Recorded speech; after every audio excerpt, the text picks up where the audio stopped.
Hi అండి. నమస్తే. Welcome to అమ్మాయి లోకం. అందరూ ఎలా ఉన్నారు? నేనైతే చాలా బాగున్నాను. మీరందరూ కూడా బాగుండాలని మనస్ఫూర్తిగా కోరుకుంటున్నాను. ఇవాళ మన రెసిపీ వచ్చేసి గోధుమ రవ్వ పెసరపప్పుతో నోట్లో వేసుకుంటే కరిగిపోయే ఒక టేస్టీ హల్వా అనమాట. చాలా హెల్తీ రెసిపీ. ఎలా చేయాలో చూద్దాం. స్కిప్ చేయకుండా చూడండి. ముందుగా పావు కప్ వచ్చేసి పెసరపప్పు తీసుకున్నాము. దీన్ని మిక్సీ జార్‌లో వేసుకొని కొంచెం బరకగా రవ్వలాగా చేసుకుందామండి. చేసుకొని దీన్ని పక్కన పెట్టుకుందాం. కడాయి పెట్టుకొని ఒక 2 టేబుల్ స్పూన్లు నెయ్యి వేసుకుందాము. నెయ్యి కరిగిన తర్వాత దీనిలో వచ్చి మనం కట్ చేసి పెట్టుకున్న జీడిపప్పు, బాదం పప్పు వేసి వేయించుకుందాము. ఇవి వచ్చేసి మనకి లైట్ బ్రౌన్‌గా అయిన తర్వాత తీసేసుకుందామండి.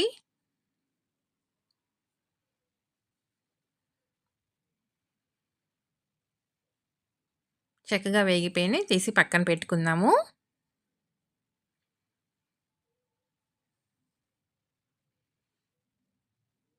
ఇప్పుడు ఇదే నెయ్యిలో వచ్చి పెసరపప్పుని మనం రవ్వలాగా చేసి పెట్టుకున్నామండి. దాన్ని వేసేసుకుందాం. వేసి ఒక 2 నిమిషాల పాటు లో ఫ్లేమ్‌లో పెట్టుకొని వేయించుకుందామండి.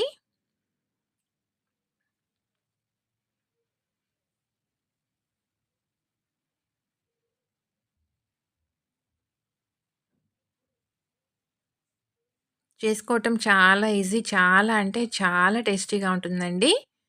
చూసారు కదా! ఇందాకటికి, ఇప్పటికి మనకి చక్కగా వేగిందనమాట పప్పు.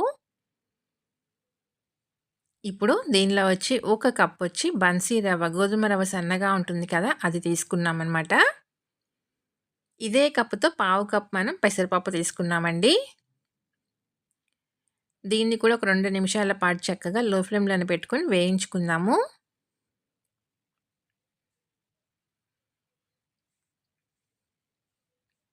మనకి స్వీట్ తినాలనిపించినప్పుడు కానివ్వండి, దేవుడికి నైవేద్యంగా పెట్టాలన్నా కానివ్వండి, ఒక మంచి రెసిపీ అనమాట.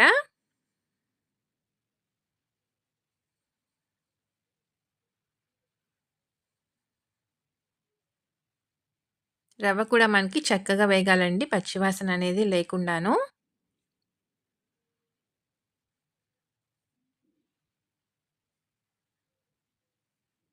చక్కగా మనకి రవ్వ కూడా వేగిపోయిందండి. ఇప్పుడు దీనిలో వచ్చి 5 కప్పుల నీళ్లు తీసుకుందాము. మనం ఏ కప్పుతో అయితే రవ్వ తీసుకున్నామో అదే కప్పుతో 5 కప్పుల నీళ్ళండి. మనం ఒక కప్పు రవ్వ, పావు కప్పు పెసరపప్పు తీసుకున్నాము. దానికి గాను 5 కప్పుల నీళ్లు తీసుకున్నామనమాట. కరెక్ట్‌గా సరిపోతుందండి. మొత్తం ఒకసారి మంచిగా కలిపేసుకుందాము. ఉండలది ఏమీ లేకుండాను.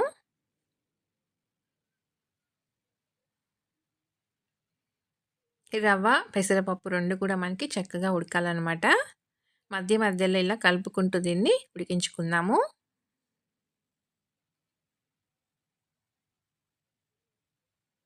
చూసారు కదా! చక్కగా ఉడికిపోయిందండి. రవ్వ, పెసరపప్పు 2 కూడాను.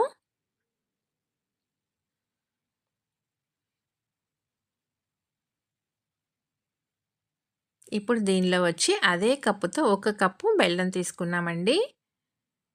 దీనిలో నలకలేమీ లేవు. అందుకని నేను నేరుగానే వేసేసాననమాట. ఒకవేళ మీకు ఇసుక కానీ అలా ఉంటుందని డౌట్‌గా ఉంటే ముందుగానే కొంచెం నీళ్లు పోసి దాన్ని కడిగించుకొని, వడకట్టుకొని పోసుకోండి సరిపోతుంది.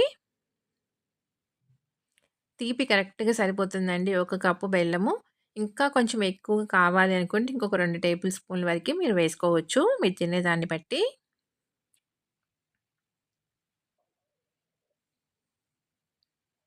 ఒక 2 ఏలకల్ని దంచి వేసుకుందాము.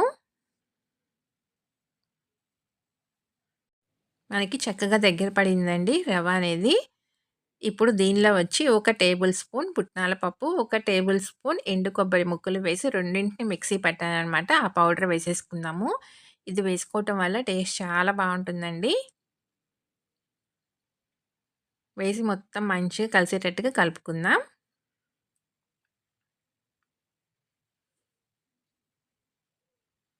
ఇంకొక టేబుల్ స్పూన్ నెయ్యి వేసుకుందాము.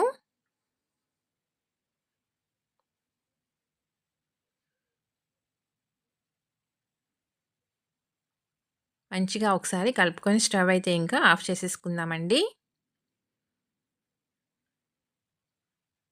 మనం వేయించి పక్కన పెట్టుకున్న నట్స్ కూడా వేసేసుకుందాం.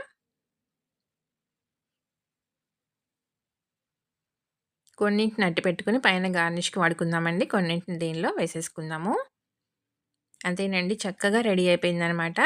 అప్పటికప్పుడు 10 నిమిషాల్లో రెడీ అయిపోతుంది. నోట్లో వెన్నలా కరిగిపోతుందండి. ఎంత టేస్టీగా ఉంటుందనమాట. లాస్ట్‌లో ఒక టీ స్పూన్ నెయ్యి వేసుకొని మొత్తం మంచిగా స్ప్రెడ్ చేసేసుకుందాము. ఒక 2 నిమిషాలు ఆగామనుకోండి చక్కగా మనకి మంచిగా పొడి పొడిలాడుతా వచ్చేస్తుంది. తప్పకుండా మీరు ట్రై చేసి చూడండి. మీకెలా వచ్చిందో కూడా నాకు తప్పనిసరిగా కమెంట్ చేయండి. అలానే వీడియో నచ్చినట్లయితే తప్పకుండా సబ్స్క్రైబ్ చేసుకొని ఒక లైక్ ఇచ్చేయండి. మీ ఫ్రెండ్స్‌కి, ఫ్యామిలీ మెంబర్స్‌కి షేర్ చేయండి.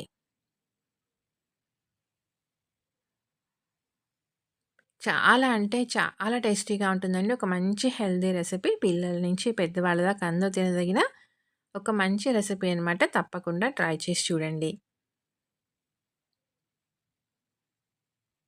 ఈరోజు రెసిపీ అయితే ఇంతేనండి. రేపు ఇంకో కొత్త రెసిపీతో మీ ముందుకొచ్చేస్తాను. Thank you for watching.